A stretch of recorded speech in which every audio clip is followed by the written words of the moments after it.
Hello dear students, good morning and welcome to the special session of ICT Virtual Classroom. ICT Virtual Classroom के इस session में आप सभी का स्वागत है। मेरा नाम है Rajesh Chamola, teacher science ICT Virtual Classroom Dehradun से। एंड इस सेशन में हम लोग डिस्कस करने वाले हैं क्लास 10th की साइंस को। हम लोग इस सेशन में बात करते हैं कक्षा 10 के विज्ञान के ऊपर। सो आई होप कि आप सबके सब फिट फाइन हेल्दी होंगे, बिल्कुल रेडी होंगे क्लास के लिए और आप लोग अपनी पोजीशंस ले चुके होंगे, ठीक है। और आप लोगों ने जो प्रीवियस क्लासेस में जो बातें की गई वो आपके दिमाग में होंगी, आपने घर जाकर एक बार जरूर देखी होंगी। आज की क्लास में हम लोग क्या बात करने वाले हैं? आज की क्लास में हम लोग बात करने वाले हैं एथेनोइक अम्ल यानी कि एथेनोइक एसिड के बारे में। और एथेनोइक एसिड की हम लोग बेसिक रिएक्शंस, केमिकल रिएक्शंस अपनी पिछली क्लासेस में देख चुके हैं, रासायनिक अभिक्रियाओं को पिछली क्लासेस में देख चुके हैं। तो आज की क्लास में हम लोग इसकी प्रॉपर्टीज के ऊपर बात करेंगे। मैंने आपको बताया था हमारे लिए महत्वपूर्ण होता है व्यावसायिक दृष्टि से, इंडस्ट्रियल यूज से। सो हमारे लिए इसके गुणधर्म को समझना हो जाता है महत्वपूर्ण। चलिए, आई होप आप सबके साथ फिट फाइन हेल्दी होंगे, बिल्कुल रेडी होंगे क्लास के लिए। बिना टाइम वेस्ट किए चलते हैं स्मार्ट बोर्ड की स्क्रीन की तरफ। ध्यान रखिए अपनी स्क्रीन पर। अपनी प्रीवियस क्लासेस में हम लोग कवर अप कर चुके हैं काफी सारे इंपॉर्टेंट पार्ट्स को, जिसमें कि हम लोग समझ चुके हैं केमिकल रिएक्शंस एंड जो भी रासायनिक गुण हैं एथेनॉल एंड एथेनोइक एसिड के, ठीक है। एथेनॉल की बात हमने करी थी पिछली क्लास में। आज हम जो है स्पेसिफिकली एथेनोइक अम्ल के बारे में बात करेंगे। तो आज का जो हेडिंग है वो बड़े बड़े लेटर्स में डाल दीजिए, ethanoic acid, ethanoic acid, ethanoic अम्ल।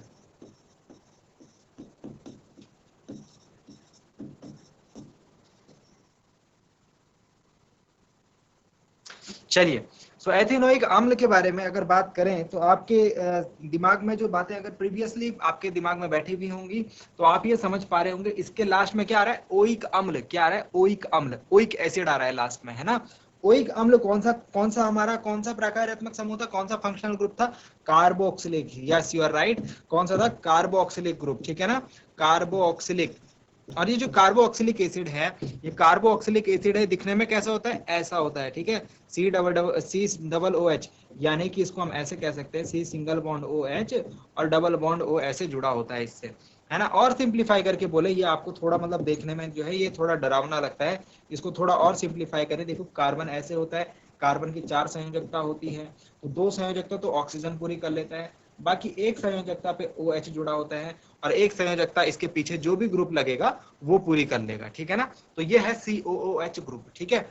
चलिए, कार्बोक्सिलिक एसिड ग्रुप। तो चलिए, एथेनॉल के बारे में कुछ हम इसकी पहले फिजिकल प्रॉपर्टीज को लिखते हैं, फिर इसकी केमिकल प्रॉपर्टीज को समझते हैं। चलिए स्टार्ट करते हैं। यहाँ पर सबसे पहले हम लोग स्टार्ट करते हैं समझना नंबर 1 पॉइंट, कि इसको हम लोग क्या बोलते हैं। इसका जो सामान्य नाम है, नंबर 1 पॉइंट, इसका जो सामान्य नाम है, कॉमन नेम, सामान्य नाम, सामान्यतः इसे कहा जाता है, आप इसे पहचानते हैं, इसे कहा जाता है एसिटिक एसिड, एसिटिक अम्ल,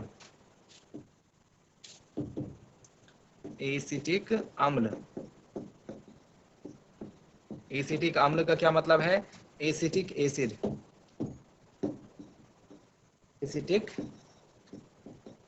एसिड, ओके।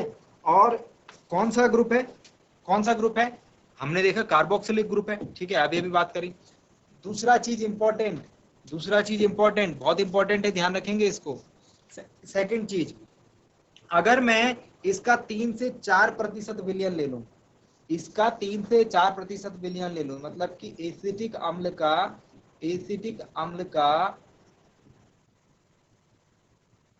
3 से 4% विलयन, समझ रहे हो? 3 से 4% की मात्रा में मैं उसको जल में घोल दूं, ऐसे समझो सीधे सीधे, ठीक है ना। तो इसको हम क्या बोलते हैं? इसको हम बोलते हैं सिरका, विनेगर। और ये सिरका आपके घरों में खाना बनाने के लिए खूब यूज होता है, विनेगर। आई बात समझ में? तो सिरका विनेगर क्या है? एसिटिक एसिड का 3 से 4% का जो विलयन है, 3 से 4% का जो विलयन है, उसको हम सिरका कहते हैं, यानी कि उसको हम विनेगर कहते हैं। और कहाँ यूज होता है? कहाँ यूज होता है? ये आपने घरों में काफी ज्यादा यूज होता है। आपके जो चाहे आपके ग्रैंड पेरेंट्स है, चाहे आपकी नानी दादी है, आपकी मम्मी है, आपके सिस्टर्स हैं, अगर घर में अचार बनता होगा, कहाँ पर अचार बनता होगा, तो अचार बनाने के लिए जो हम एंटीऑक्सीडेंट्स के फॉर्म में इसका यूज करते हैं, ठीक है ना। अचार बनाने में जो परिरक्षक है, परिरक्षक मतलब जो कि उसकी रक्षा करता है अचार की, है ना, लंबे टाइम तक उसको चलाता है, परिरक्षक के रूप में, परिरक्षक के रूप में, ठीक है ना। आपको ये ध्यान रखना है कि अचार बनाते हुए हम लोग जो परिरक्षक के रूप में है वहां पर सिरके को यूज करते हैं, एसिटिक अम्ल को यूज करते हैं। बात समझ में आ गया। चलिए एक और इंपॉर्टेंट पॉइंट इसके बारे में देख लेते हैं कि इसका जो गलनांक है, यानी कि इसका जो एमपी है, मेल्टिंग पॉइंट, गलनांक यानी कि मेल्टिंग पॉइंट एमपी कितना होता है, गलनांक इसका होता है, इसका गलनांक होता है 290 केल्विन, 290 केल्विन, याद रखेंगे सभी 290 केल्विन, ठीक है ना। और ध्यान रखेंगे 290 केल्विन को अगर मैं डिग्री सेल्सियस में देखूं तो 273 इसमें से माइनस कर दो, 273 इसमें से माइनस कर दो तो ये आएगा हमारा 17 डिग्री सेल्सियस के आसपास। तो ठंडियों में हमारा जो टेम्परेचर है ना वो 12-13 डिग्री सेल्सियस तक भी चल जाता है। ठंडियों में हमारा जो टेम्परेचर है वो 12-13 डिग्री सेल्सियस तक भी चल जाता है। उसमें ये जो है जम जाता है, ये क्या हो जाता है, जम जाता है। तो जो ठंडी है, ठंडी जलवायु में ठंडियों के दिनों में ये जम जाता है। इसीलिए इसका नाम हम एक और नाम देते हैं, इसे हम कहते हैं ग्लेशियल, इसे हम एक और नाम देते हैं, इसे हम क्या कहते हैं, glacial, glacial acetic, glacial acetic acid क्यों बोलते हैं, ध्यान रहेगा, क्योंकि ठंडियों के दिनों में ये जम जाता है। इसका गलनांक देखो ना, गलनांक इसका कम है, कम मतलब कि जितना हमारा नॉर्मल जो ठंडियों के दिनों का टेम्परेचर होता है वो इसका गलनांक है। तो ठंडियों के दिनों में ये जम जाएगा, है ना, ग्लेशियल एसिटिक अम्ल कहेंगे इसको। बात समझ में आ गया। चलिए नेक्स्ट जो है इंपॉर्टेंट बात की जाए, नेक्स्ट सारी इंपॉर्टेंट बातें हो रही हैं, ठीक है, ये एक इंपॉर्टेंट टॉपिक हम लोग पढ़ रहे हैं अपने बोर्ड एग्जाम के पॉइंट ऑफ व्यू से, तो जितनी भी बातें यहाँ पर हो रही हैं सारी की सारी इंपॉर्टेंट हैं, ठीक है। 6 पॉइंट के ऊपर बात करें तो वो कुछ इस प्रकार से है, 6 पॉइंट के ऊपर बात करें तो वो कुछ इस प्रकार से है कि कैसा कैसा कैसा नेचर होगा इसका, कैसा नेचर होगा, यानी कि कैसे गुण प्रदर्शित करेगा, अम्लीय गुण प्रदर्शित करेगा। क्यों, क्योंकि लास्ट में लिखा हुआ है अम्ल, सीधी सीधी बात है, अम्ल लिखा हुआ है, एसिड लिखा हुआ है, यानी कि जो प्रकृति होगी इसकी, जो गुण होगा वो अम्लीयता का होगा, ठीक है ना। आई होप आपको बात समझ में आई होगी, आई होप आपको बात समझ में आई होगी, ठीक है। और ये कैसे अम्ल होते हैं, ये कैसे अम्ल होते हैं, अम्लीय तो होते हैं लेकिन ये एक दुर्बल अम्ल होते हैं। कैसे अम्ल होते हैं, दुर्बल अम्ल, वीक एसिड, दुर्बल अम्ल यानी कि वीक एसिड। आई होप समझ में आया। चलिए नेक्स्ट पॉइंट के ऊपर चलते हैं, नेक्स्ट पॉइंट पे चलते हैं। चलिए अब जो है हम लोग इसकी रिएक्शंस के बारे में पढ़ेंगे, इसकी अभिक्रियाओं के बारे में पढ़ेंगे, इसकी क्रियाओं के बारे में पढ़ेंगे, ठीक है ना। तो नेक्स्ट पॉइंट हम लिखते हैं अभिक्रियाएं, उसको हम लोग ना अगले पेज पर पढ़ते हैं, उसको हम लोग नेक्स्ट पेज के ऊपर पढ़ते हैं। तो नेक्स्ट हेडिंग डाल दीजिए, reactions, chemical reactions of acetic acid, ethanoic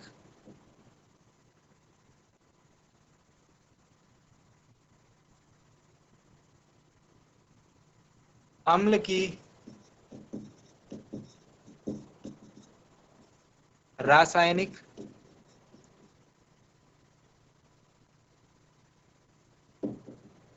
अभिक्रियाएं, chemical reactions of ethanoic acid, chemical reactions of ethanoic acid. चलिए जो इसकी रासायनिक अभिक्रियाएं हैं उसमें हम लोग बात करने वाले हैं। सबसे पहली जो इसकी अभिक्रिया है नेम रिएक्शन है, और बहुत ही ज्यादा इंपॉर्टेंट, बहुत बहुत बहुत ज्यादा इंपॉर्टेंट, ठीक है ना, जो कि है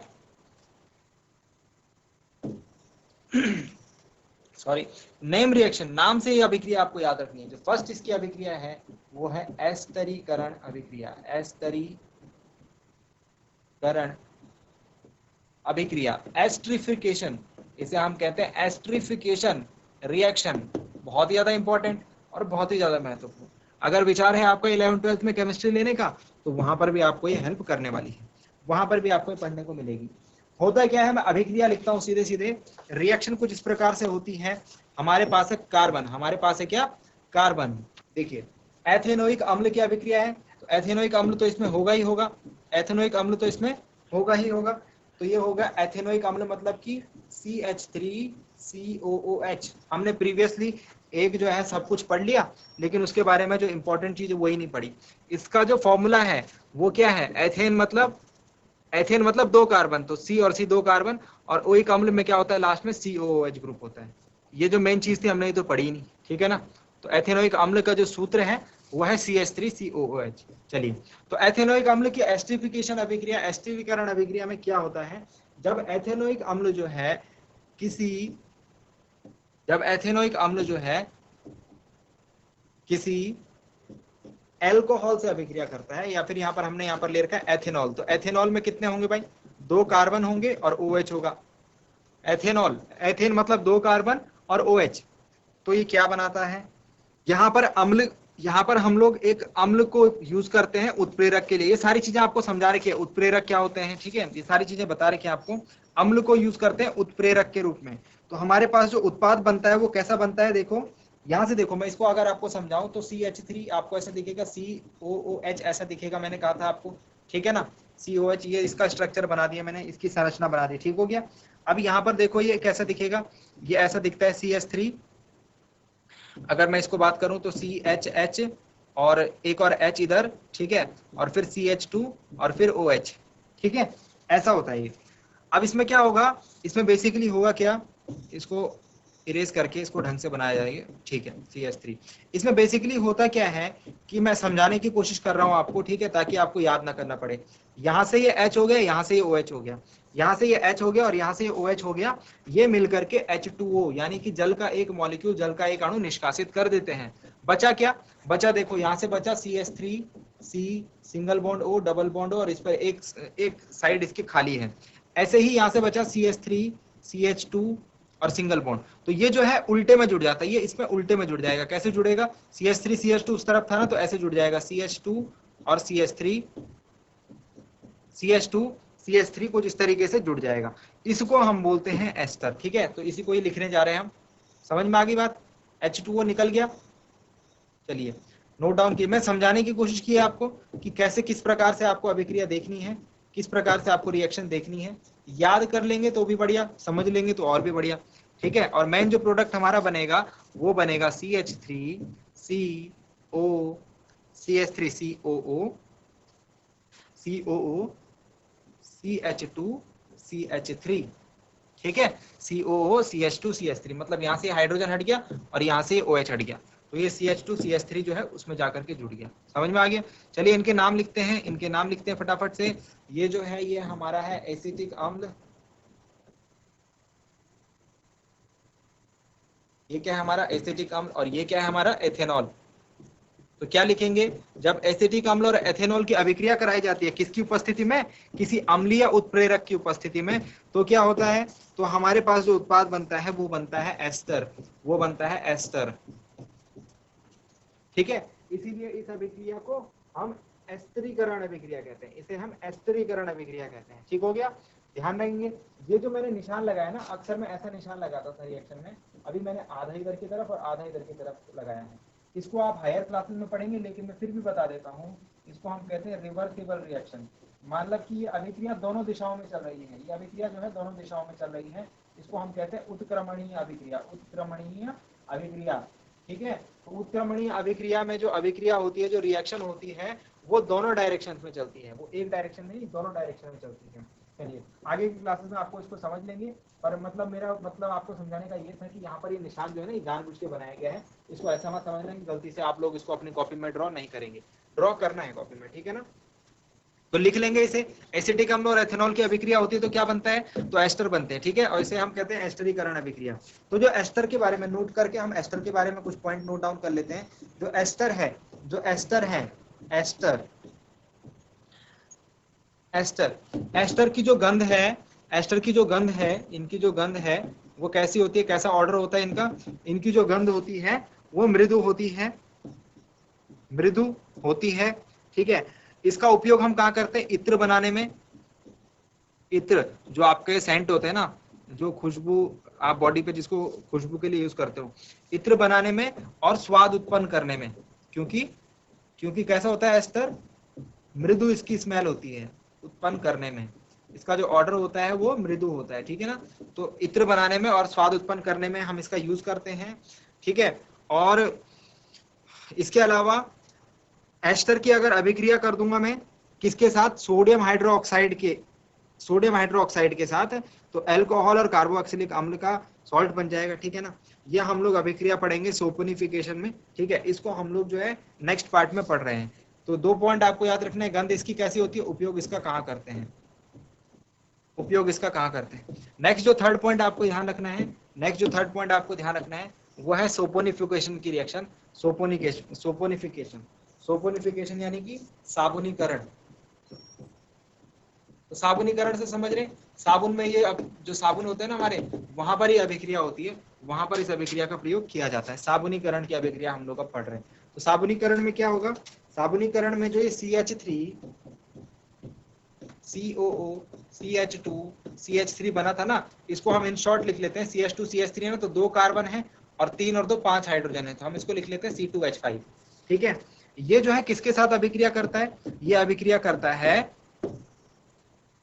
ये रिएक्शन करता है NaOH सोडियम हाइड्रोक्साइड के साथ। और सोडियम हाइड्रोक्साइड के साथ अभिक्रिया करने पर ये हमको क्या क्या पदार्थ देता है, ये हमको देता है, ध्यान से देखिएगा, C2H5OH यानी कि एथेनॉल, और प्लस CH3COONA सोडियम एसीटेट कहा जाता है इसे। क्या कहा जाता है, सोडियम एसीटेट, ठीक है ना। तो ये सोडियम एसीटेट बनाता है, सोडियम लवण बनाता है, इसको हम बोलते हैं सोडियम एसीटेट, ठीक है। यानी इसे हम सोडियम लवण भी कह रहे हैं, सोडियम लवण। और इस रिएक्शन का प्रयोग कहां पर करते हैं, इस रिएक्शन का प्रयोग हम लोग करते हैं साबुनीकरण अभिक्रिया में, ठीक है ना। क्योंकि इससे हम लोग साबुन तैयार करते हैं। और साबुन क्या होते हैं, साबुन के बारे में अगर बात की जाए, सोप क्या होते हैं, तो सोप एक्चुअल में हमारे क्या है, साबुन जो है वो लंबी श्रृंखला वाले कार्बोक्सिलिक अम्ल है। क्या है, लंबी श्रृंखला वाले, दीर्घ श्रृंखला वाले कार्बोक्सिलिक अम्ल होते हैं, दीर्घ श्रृंखला वाले कार्बोक्सिलिक अम्ल होते हैं। आ गई बात समझ में। तो ये था हमारा एक यूज किसका, एस्टर का यूज था, ठीक है। अब नेक्स्ट अभिक्रिया हम पढ़ते हैं, वापस आते हैं, वापस आ जाइए अपने टॉपिक पर। आपका जो टॉपिक चल रहा है वो चल रहा है एसिटिक एसिड, और एसिटिक एसिड की दूसरी अभिक्रिया हम लोग अभी पढ़ने वाले हैं। एसिटिक एसिड की दूसरी अभिक्रिया हम लोग पढ़ने वाले हैं जो कि किसी क्षारक के साथ होती है। किसके साथ, क्षारक के साथ अभिक्रिया। तो एसिटिक एसिड की जो दूसरी अभिक्रिया है वो है क्षारक के साथ अभिक्रिया। सेकंड रिएक्शन हम लोग पढ़ रहे हैं क्षारक के साथ अभिक्रिया। तो क्षारक के साथ सिंपल इसकी रिएक्शन होगी, क्षारक के साथ इसकी अभिक्रिया जो है बहुत सिंपल होती है। ये रहा हमारा एसिटिक एसिड CH3COOH, और यहाँ पर है हमारा क्षारक, यहाँ पर है हमारा क्षारक, क्षारक यानी कि NaOH, ठीक है, क्षारक यानी कि NaOH सोडियम हाइड्रोक्साइड। तो यहाँ पर एक जो लवण बनता है, एक जो लवण बनता है जो अभी अभी हमने पढ़ा था, उसे हम कहते हैं सोडियम एथेनोएट, CH3COO और Na जुड़ जाएगा। क्या नाम है इसका, सोडियम एथेनोएट या फिर सोडियम एसीटेट, और क्या हो जाएगा, जल का एक अणु निकल जाएगा। क्या नाम है इसका, नाम लिखेंगे, अभी पीछे भी आया था, सोडियम, सोडियम हो गया लास्ट में, ठीक है। और ये एसिटिक अम्ल से बना है तो सोडियम एसीटेट, याद रखेंगे ऐसे, ठीक है ना, सोडियम एसीटेट, ठीक हो गया। तो क्षारक के साथ जब अभिक्रिया कराई जाती है तो एसिटिक एसिड, एसिटिक अम्ल जो है वो सोडियम एसीटेट बनाता है, ठीक है ना, दिख रहा है आपको, ओके गुड। चलिए एक लास्ट जो रिएक्शन है, एक लास्ट इंपॉर्टेंट रिएक्शन है, तीसरे नंबर पर हम इसको पढ़ने वाले हैं, जो कि है थर्ड नंबर पे जो रिएक्शन हम लोग पढ़ने वाले हैं वो है कार्बोनेट एवं हाइड्रोजन कार्बोनेट, कार्बोनेट एवं हाइड्रोजन कार्बोनेट के साथ, एवं हाइड्रोजन कार्बोनेट के साथ। तो कार्बोनेट एवं हाइड्रोजन कार्बोनेट के साथ जो अभिक्रिया होती है वो कुछ इस प्रकार से होती है। मैं रिएक्शन लिख रहा हूँ, अब आप लोग समझ चुके होंगे, रिएक्शन कुछ इस प्रकार से होती है, CH3COOH प्लस सोडियम का मैं कार्बोनेट ले रहा हूँ Na2CO3, ठीक है। तो जब कार्बोनेट के साथ अभिक्रिया होती है तो दोबारा से ये क्या बनाता है, CH3COONA बनाता है, ठीक है, प्लस H2O प्लस CO2, ठीक है। कार्बन डाइऑक्साइड गैस भी इसमें बनती हुई दिखती है। और अगर मैं हाइड्रोजन कार्बोनेट ले लूंगा, हाइड्रोजन कार्बोनेट के साथ एसिटिक अम्ल की अभिक्रिया कराऊंगा NaHCO3, ठीक है। हाइड्रोजन कार्बोनेट में क्या आ जाता है, हाइड्रोजन आ जाता है बीच में, तो ये सेम चीज बनाएगा, CH3COONA प्लस प्लस जल का एक अणु और कार्बन डाइऑक्साइड। ऊपर वाली अभिक्रिया समीकरण संतुलित नहीं है, इसको संतुलित कर लेते हैं।